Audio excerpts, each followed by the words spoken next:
We continue now at the top of Daf Yomi Aleph and Meseches Yoma. This is Yoma Daf 5a. And the previous Yoma, there was a machlokas amoroim when it comes to the miluim. Do we say kol hakosuv behen ma'akev bohen? Anything that's written by the miluim is ma'akev. If you don't do it, it's not going to be kosher. Or do we say it has to be something that's ma'akev ladoros? Only a halacha that's ma'akev ladoros is ma'akev by the miluim. Otherwise, if you don't do it, it's not ma'akev. So the Gemara had asked, what's the practical difference between the two opinions? And the Gemara now answers, Amar Rav Yosef. Rav Yosef says, Smicha ika beinayu. Smicha is a practical difference between them. Laman da'amar kol hakosuv behen ma'akev behen smicha ma'akev. According to the one who says that everything written by the miluim is ma'akev, so smicha is also going to be ma'akev. Laman da'amar davar shein ma'akev ladoros shein ma'akev. And according to the one who says that if the halacha is not ma'akev for all generations, it's not ma'akev by miluim either, smicha lo ma'akva. So then smicha is not going to be ma'akev. Uladoros minolan de lo ma'akva. Now how do we know that for all generations smicha is not ma'akev by a korban? The Tanya, as we learned in a brisa, v'samach v'nirtz, it says you do the smicha and the korban is accepted. V'chei smicha mechaperes, is smicha the thing that causes the kapara? V'aloin kapara ela bedam, doesn't the kapara come from the blood? Shenemar, like the pasuk says, ki adamu b'nefesh yichaper. It says the blood is what causes the kapara.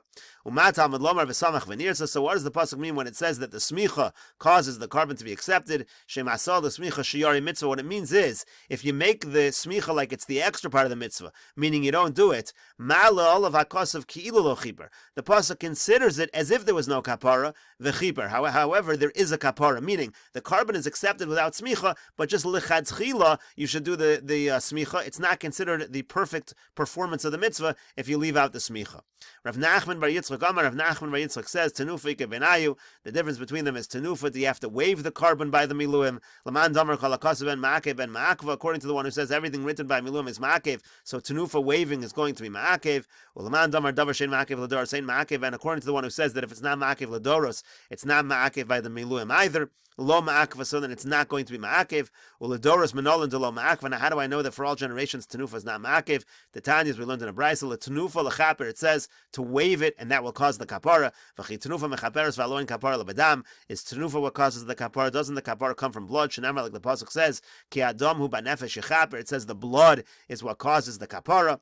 Umatam elamer le tenufa lechaper. So what does it mean that the waving causes the kapara? Again, the same idea. Shemasal le tenufa shiyari mitzvah. If you make the tenufa as if it's the remnants of the mitzvah, ma'ala olav hakosav kilo lo chiper. It's as if you didn't get a kapara. In other words, if you don't do the tenufa, you didn't do the mitzvah lechatchila. The chiper, however, there is a kapara. Rav Papa says, Perishas Shiva Ike Benayu. The difference between the two opinions is the separation of 7 days before the Miluim. Is that going to be Ma'akev? Lamandamar Kalakosav and Ma'akev and Ma'akev, according to the one who says if it's written over there in the Torah, then it's Ma'akev, then it's going to be Ma'akev. Lamandamar Davar Sheino Ma'akev Ladoros, Eino Ma'akev Bahen, Lo Ma'akev. According to the one who says that if it's not Ma'akev Ladoros, it's not Ma'akev by the Miluim, so it's not going to be Ma'akev. Well, Ladoros Manolan de Lo Ma'akev, and so the Gemara asks, how do you know that for all generations the separation of 7 days is not ma'akev? Midekatani maskinin, because what does it say on Yom Kippur? It says that we prepare for the Kohen Gadol a second Kohen to take over in case he cannot serve. V'lo katani mafrishim, but it doesn't say that we separate that second Kohen for 7 days. So you see that the separation is not ma'akev.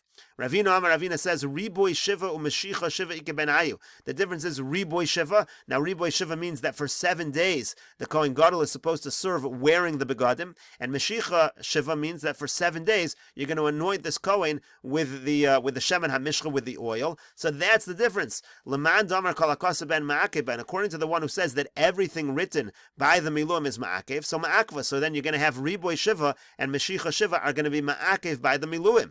Leman damar davar shein ma'akev ladoros shein ma'akev bahen. But according to the one who says that if it's not ma'akev ladoros, it's not ma'akev by the miluim either. So lo ma'akva, it's not going to be ma'akev. And so the Gemara says again, uladoros manolan de lo ma'akva. How do you know that for all generations, if you don't do riboy shiva, if you don't have him wear 7 days the begadim of the Kohen Gadol, let's say a new Kohen Gadol, and you don't do 7 days of Mashiach, how do you know that's not ma'akev? The Tanya, as we learned in a brisa, v'chiper ha'kohen asher yimshach oso v'asher yimale yas yado l'chayin taches aviv. It says that that the Kohen who takes over, meaning this Kohen who takes over as Kohen Gadol, you do the Meshicha, and he fills the place of his father. Ma Talmud Lomer, why does the pasuk say this? Lefisha Nemar, because the pasuk says Shivas Yomim Yilbashem HaKohen Ta'achto Mibonav, because there's another pasuk that says that for 7 days the new Kohen Gadol wears the begodim of the Kuna Gedola.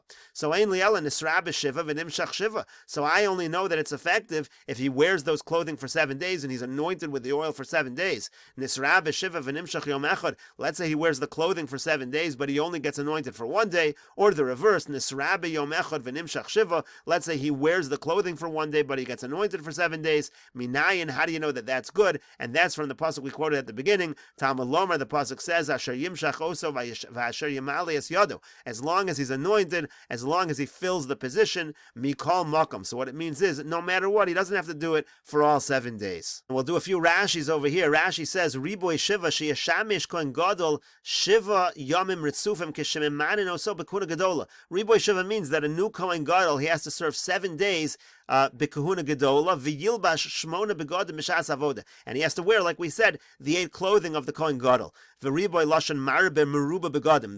The word Riboy over here refers to Meruba Begodim, wearing more clothing than the standard Kohen. Shu Mishamish B'Shmona V'Hedyot B'Arba, because the Kohen Gadol serves with 8 clothing and the regular Kohen serves with 4 garments. Meshichas Shiva, Sheyinu Shemen HaMishcha Rosho Vein Risoyen of Zayin Yom Ritzufin. That refers to the application of the Shemen HaMishcha on his head for 7 days straight. So Kalakasa Ben Zayin Yomim Yamale, it talks about Yamale again by the Miluim. V'chol Milu Yadayim Homer Sham Levishas Begodim, and that refers to the wearing of the garments. Shenemar Vigdei HaKodesh Asher Li'aron Yu Levon of Achrav L'Moshcha Ben V'Gomer U'Mashicha Nami Kol Shiva Midi Iskish Mashicha L'Riboy. Mashicha also is compared to the wearing of the clothing, so that also is for 7 days. Now, the context of these psukim that we're darshaning to show that it's not ma'akev. So the first pasuk that's written is actually written when the Kohen Gadol is serving on Yom Kippur. It says over here, it's talking about the new Kohen Gadol who's taking over for his father, who's serving on Yom Kippur. And again, this is the pasuk that's going to show that you don't need to do it for 7 days. It's mikol makom. Any kind of meshicha, any kind of miloi begadim, is Milo Yadayim is going to be good. So that's by Yom Kippur by Acharei Mos.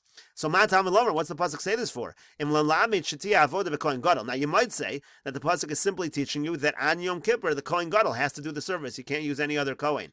What are you talking about? That's obvious. The entire parsha says Aaron over and over again. We know that it's the Kohen Gadol, so it must be teaching us something else. And Rashi continues, since it says in Parshas Tetzaveh, Shivas Yomim Yilbashem HaKohen Ta'achto Mibonav Ha'omei Tachas Aaron Bekuna Gedola. It says for 7 days the new Kohen Gadol who takes over in the Kuna Gedola, Asher Yavo B'Yom HaKippurim Elol Moed L'Sharis BaKodesh. It talks about the fact that this new Kohen Gadol is going to serve on Yom Kippur.